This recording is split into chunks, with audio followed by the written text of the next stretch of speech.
सबैलाई जय मसीह। हाम्रो प्यारो भाइ याकिन आज हेदिकेल छोडेर बिहिबारको दिन जानुहुँदैछ।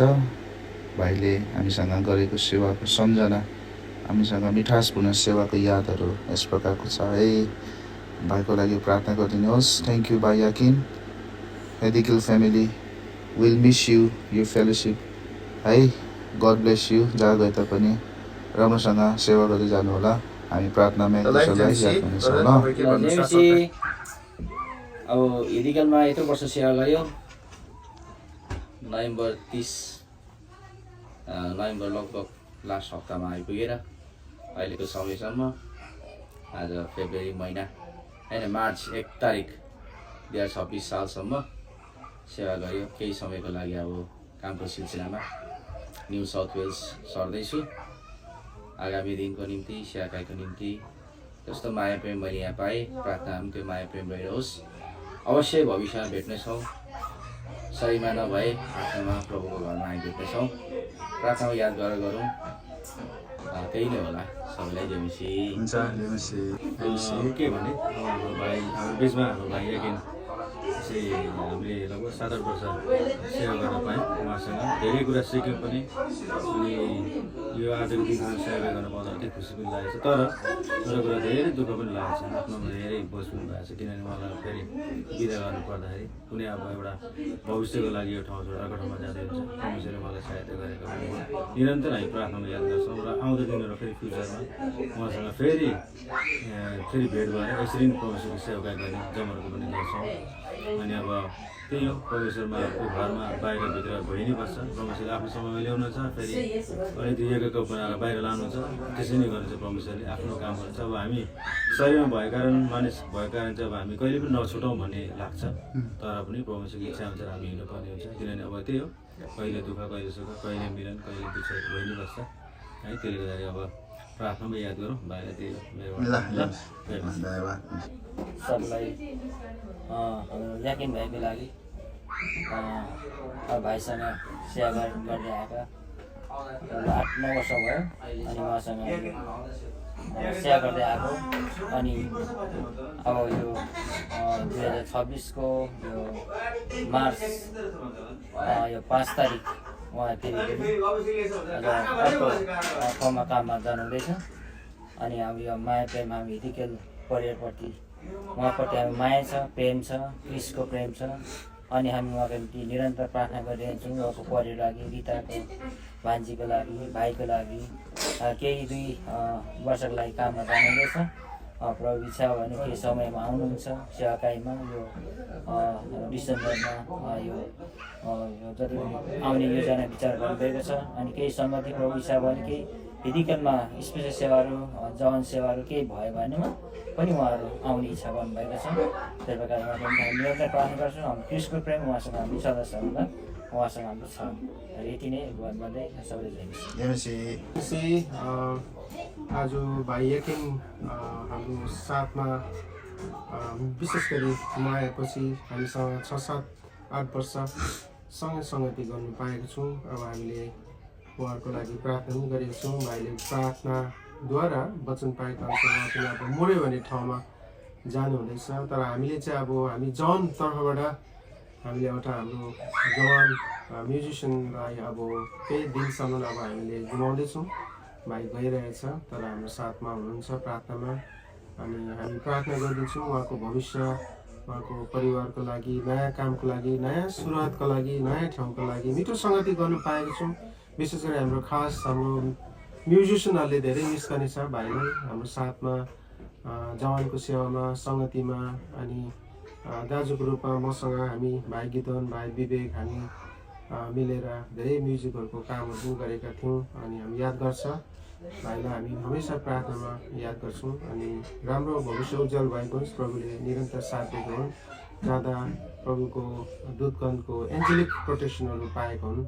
अनि उहाँको परिवारमा उन्नति अनि यसरी नयाँ काममा उन्नति त्यो ठाउँमा पनि भएर प्रभुको गवाई साक्षीको निम्ति भाइले पनि त्यही कामहरू गर्न सकेको हाम्रो आशिष अनि हाम्रो प्रार्थना भाइलाई हामी सम्झन्छौँ प्रभुले सहायता गर्नु जय मसीह।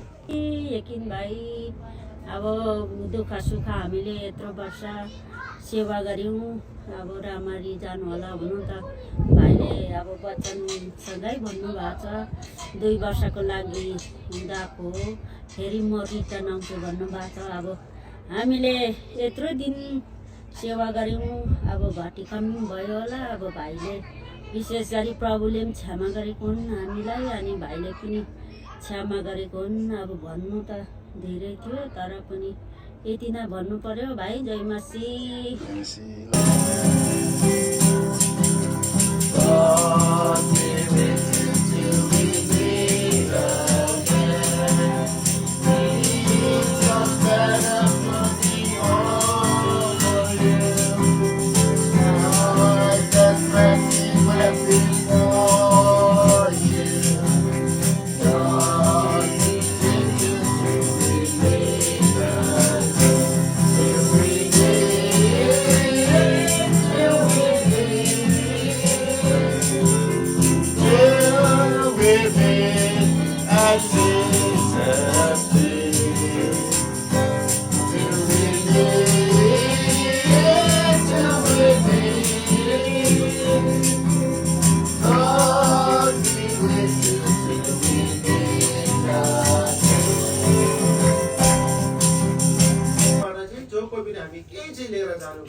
So for that, अनि त्यसको लागि चाहिँ we have to incline our अनि ears. हाम्रो कान चाहिँ यो वचनपट्टि ध्यान लगाउनुपर्छ And then we have to hear what is being said. अनि के भनेको कुरा छ त्यो चाहिँ हामीले सुन्नुपर्छ। So the reason for this is अनि यसको कारण चाहिँ यो हो because when we turn to the book of Hebrews, अनि इब्रानीको पुस्तकमा जब हामी पल्टाउँदछौँ chapter 13, अनि 13 पदमा जब हामी इब्रानीको पुस्तकलाई हामी पल्टाउँछौँ Hebrews chapter 13 verse 8. अनि इब्रानीको 13 को हामी जब 8 पद हामी पढ्दछौँ येशू ख्रीष्ट हिजो आज र सदैव एक समान हुनुहुन्छ। The reason for we gathering here, अनि हामी यहाँ जम्मा हुनुको कारण चाहिँ यो हो the reason for us inclining our ear, अनि हाम्रो कारण जो कान चाहिँ उहाँपट्टि लगाउनु चाहिँ यो हो the reason for us we gathering and come here to hear, अनि यहाँ आएर हामी भेला भएर उहाँको कुराहरू सुन्नु चाहिँ कारण यसो हो because it is for the living God. अनि यो चाहिँ जीवित परमेश्वरको लागि हो। God which is same yesterday, today and forever. अनि जो परमेश्वर हिजो आज र सदैव एक समान हुनुहुन्छ। Please note down, it's not about tomorrow. अनि याद गर्नुहोस् तपाईले लेख्नुहोस् कि भोलिको लागि हैन। Mostly we say yesterday, today and tomorrow. अनि हामी जहिले पनि भन्छौँ हिजो आज र भोलि But it's forever. तर यो चाहिँ सधैँ सधैँ उहाँको लागि। So we are here in the presence of the living God. अनि हामी आज चाहिँ यहाँ जीवित परमेश्वरको उपस्थितिमा My soul, this is my song. Praising my Savior all the day long. The face of nation, perfect love, visions of rapture now burst on my side.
शान्ति जगर्मणीमा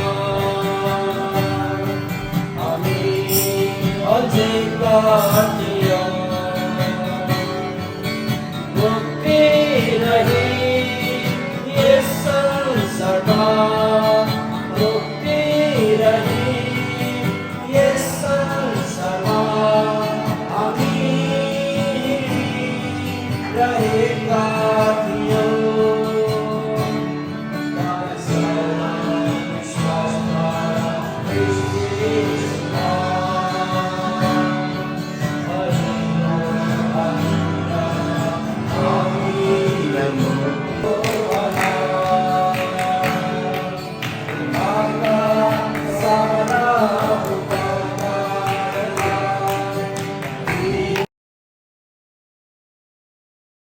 हुन्छ भाइ याकिन बहिनी रिता जहाँ कहीँ गए तापनि राम्रोसँग प्रभुको सेवा गर्नुहोला यतिखेरलाई नबिर्सिनुहोस् है शशी मोजेस अनि मर्सी हामीबाट पनि यहाँलाई जेमिसी माया छ हुन्छ बाई बाई जेमिसी